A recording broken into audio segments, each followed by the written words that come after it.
The White House is still struggling to contain the controversy over this week's Helsinki summit. President Trump now says for the first time in office that he blames Russian President Vladimir Putin for interfering in the 2016 election. The president told CBS News that he told Putin to stop meddling, but earlier in the day, he caused more confusion by questioning American intelligence assessments that Russia is still interfering with U.S. affairs. Is Russia still targeting the U.S., Mr. President? Thank you very much. Let's go. The White House press secretary said later that the president was saying no to answering more questions, that he was not second-guessing U.S. intelligence. CBS Evening News anchor Jeff Glor asked Mr. Trump directly if he held Putin personally responsible. Jeff is here now with his new interview with the president. Very curious to hear what the president has to say, Jeff. All right, Gayle, good morning to you. As our conversation began yesterday, as you all just mentioned, the White House was again managing what appeared to be controversial comments about whether Russia is a continuing threat. But the president told us he accepts current U.S. intelligence evaluations as he made this more direct stance on Russia.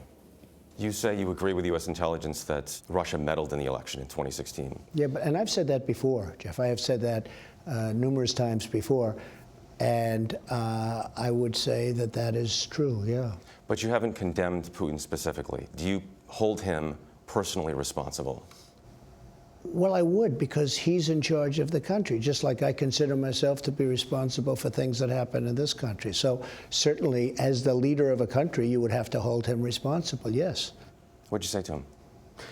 Very strong on the fact that we can't have meddling, we can't have any of that. Now, look, we're also living in a grown-up world.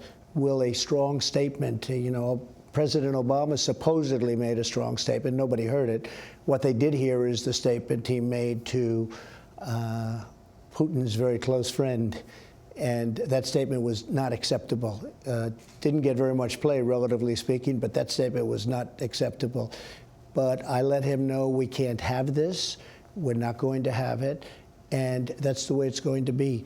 We had a very strong meeting on so many different points. And, and I've said, and I campaigned on it, getting along with Russia and China, by the way, and other countries is a very good thing, not a very bad thing. But he denies it. So if you believe U.S. intelligence agencies, is Putin lying to you? I don't want to get into whether or not he's lying. I can only say that I do have confidence in our intelligence agencies as currently constituted. I think that Dan Coats is excellent. I think that Gina is excellent. I think we have excellent people in the agencies. And when they tell me something, it means a lot. Coats says the threat is ongoing. Do you agree with that? Well, I'd accept him. I mean, he's an expert. This is what he does. He's been doing a very good job. I have tremendous faith in Dan Coats. And if he says that, I would accept that. I will tell you, though, it better not be. It better not be. Have you talked to Coats since you got back? Yeah, I have, sure. What do you say? Just talk generally speaking. Yeah, he agrees with the statement you made. And I go along with him. He's a he's a great guy. He's a great patriot. He loves his country. And he's only going to say what he truly believes. And the information that's given to him is that. Do you think any intelligence agencies, U.S. intelligence agencies, are out to get you? Well, certainly in the past, it's been terrible. You look at Brennan, you look at Clapper, you look at Hayden, you look at Comey, you look at McCabe, you look at Strzok and his lover, Lisa Page. You look at other people in the FBI that have been fired, that are no longer there. Certainly, I can't have any confidence in the past, but I can have a lot of confidence in the present and the future, because it's getting to be now where we're putting our people in. But in the past, no, I have no confidence in a guy like Brennan. I think he's a total lowlife. I have no confidence in Clapper.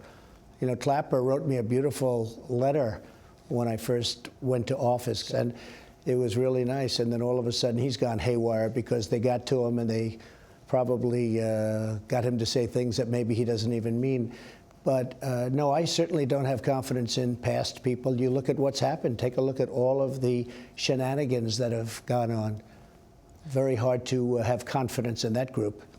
On Saturday, you told us your doctrine is strength and achieving peace through strength. Right. After Helsinki, Lindsey Graham said you showed weakness. Well, Lindsey, Gingrich you're said going it to was have the most to serious mistake of your presidency. I totally disagree. I think I did great at the news conference. I think it was a strong news conference.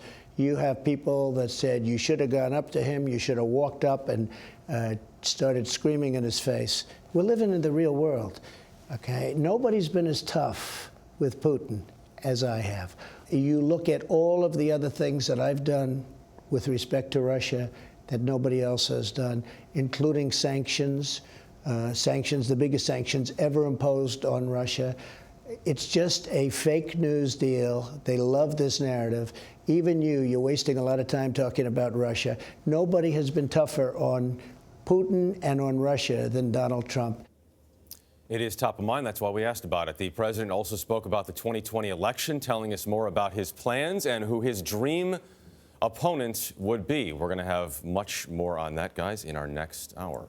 Your next hour. Jeff, you are totally welcome to stay. I'd love to. Yes, exactly. You can just stay at the table till tonight. 70% of the American people, according to our new CBS News poll, believe that they are on the side of U.S. intelligence, believe that Russian interfered. Do you think the president is there? Why the hesitation? Where is he? I mean, we know what he said. But I think there's traditionally been this tendency to group both collusion and meddling in the same, right? And I think there's an attempt by folks around him to separate those two, and that is there could be meddling, but maybe not collusion, saying one way or the other.